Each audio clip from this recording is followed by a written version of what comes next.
Ya, saya dalam keadaan sehat jasmani dan rohani, dan saya bersedia memberikan keterangan yang sebenar-benarnya.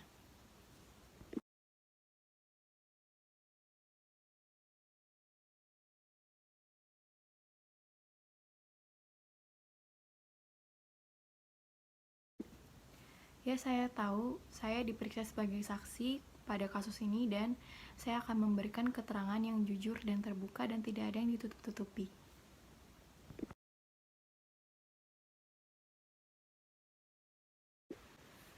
Nama Safa Amira, tempat tanggal lahir Jakarta, 18 Juli 1963, keluarga negara Indonesia, jenis kelamin perempuan, agama Islam, beralamat di Jalan Teratai, Blok Q nomor 12, Tanjung Barat, Jakarta Selatan. Pekerjaan freelance, pendidikan S1.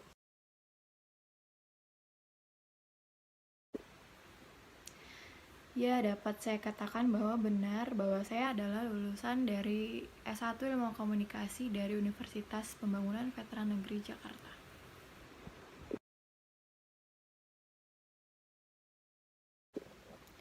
Dapat saya jelaskan bahwa saya tidak mempunyai pekerjaan selain pekerjaan yang saya geluti saat ini, yaitu freelance.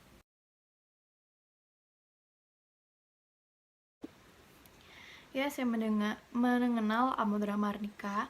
Beliau itu adalah penyewa ruko milik saya.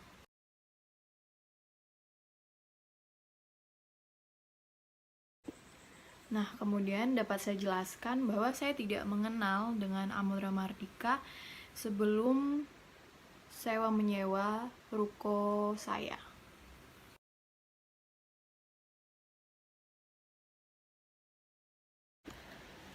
Ya, dapat saya jelaskan bahwa saya tidak mengetahui jenis usaha apa yang dikerjakan oleh Amodra Mardika bersama rekan kerjanya.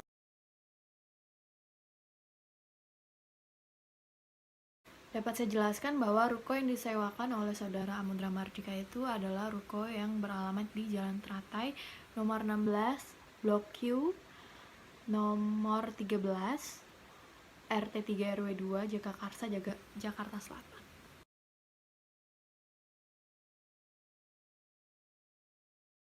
Mengenai itu dapat saya jelaskan bahwa Amodra Mardika ini datang bersama rekan wanitanya, yaitu Anggita Yudanti. Nah, menurut keterangan dari Amodra Mardika sendiri, kalau Anggita Yudanti ini adalah teman. Nah, saya mengenal Anggita Yudanti ini hanya sebatas rekan kerja Amodra Mardika, dan itu juga hanya sebatas selama sewa menyewa ruko.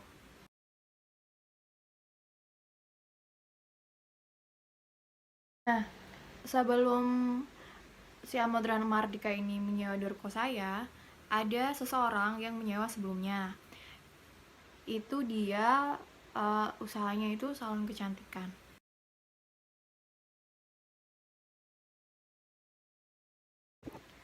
Nah, kesepakatan saya menyewanya ini dilakukan pada tanggal 25 Maret 2018, dan sesuai kesepakatan, pembayaran akan dilakukan pada 27 Maret 2018, dan kata Dika, pembayaran ini akan dilakukan oleh Jessica Simbolon.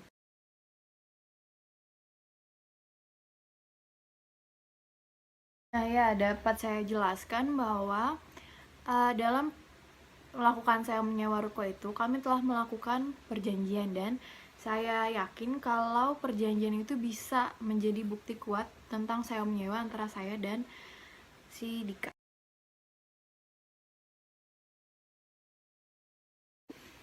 Nah, dapat saya jelaskan kalau mengenai tujuan dia menyewa ruko saya itu, saya tidak tahu pasti tujuan si Amodra Mardika ini menyewa ruko saya. Dapat saya jelaskan bahwa jenis pembayaran yang dilakukan oleh Amodra Mardika ini adalah tunai, dan dia telah membayar selama 1 tahun, dan itu diwakili oleh Jessica Simbolon.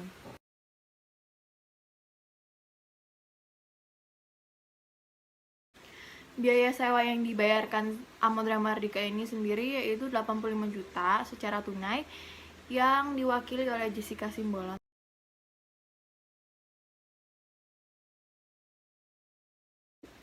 Nah, mengenai bukti pembayaran, saya memiliki kwitansi sebagai bukti pembayaran dari ruko yang disewakan oleh Amodra Mardika.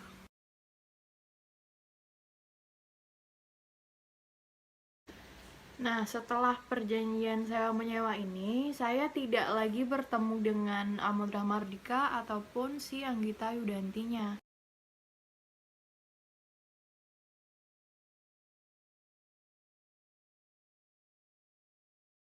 Nah, mengenai Jessica Simbolon ini, saya mengetahui Jessica Simbolon hanya sebatas rekan kerja Amodra Mardika. Nah, saat Jessica Simbolon ini memperkenalkan diri, dia juga memperkenalkan sebagai rekan kerja Amodra Mahardika.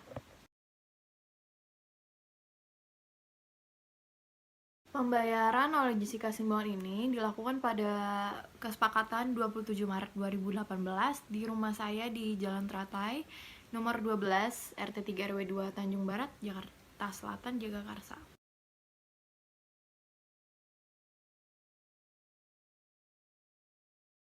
Tidak menyadari adanya hubungan yang mencurigakan antara Amodra Mahardika dan Jessica Simbolon, karena menurut saya Amodra Mahardika ini adalah orang yang berpendidikan dan mereka pun mempunyai penghasilan tetap. Jadi menurut saya tidak ada yang perlu dicurigakan tentang mereka.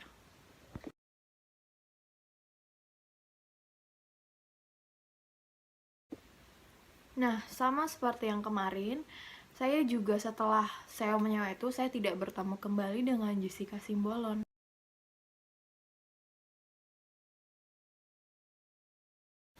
Tidak, jadi saya menyewakan ruko kepada Amodra Mardika ini tanpa paksaan sedikit pun.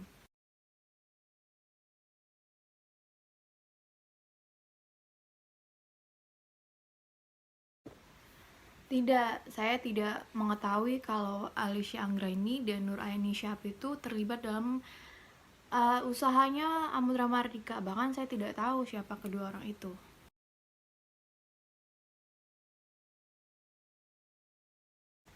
Tidak, saya tidak mengenal siapa itu Safira Tasya dan saya tidak tahu kalau Amodra Mardika ini terlibat dalam tindak pidana pencucian uang.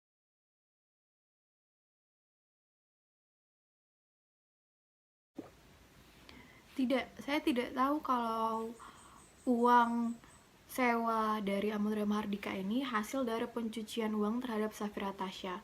Dan menurut saya, Amodra Mahardika tidak mungkin melakukan itu karena dia anak yang berpendidikan.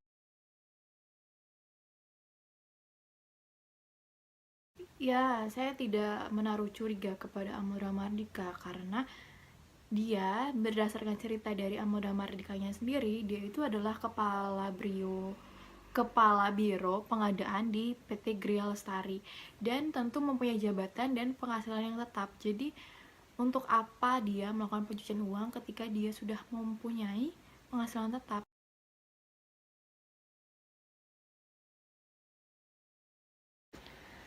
Tidak, saya tidak menyadari sama sekali karena menurut saya Amodra Mahardika dan Anggita Yudanti ini adalah orang yang tidak terlihat seseorang yang ingin melakukan tindak pidana karena mereka orang-orang yang berpendidikan.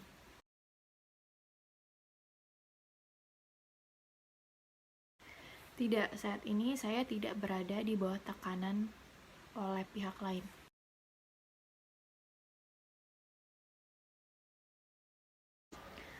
Tidak, saya rasa cukup keterangan saya terhadap kasus Amodra Mardika dan Anggita Yudanti untuk kasus pencucian uang terhadap Safira Tasya.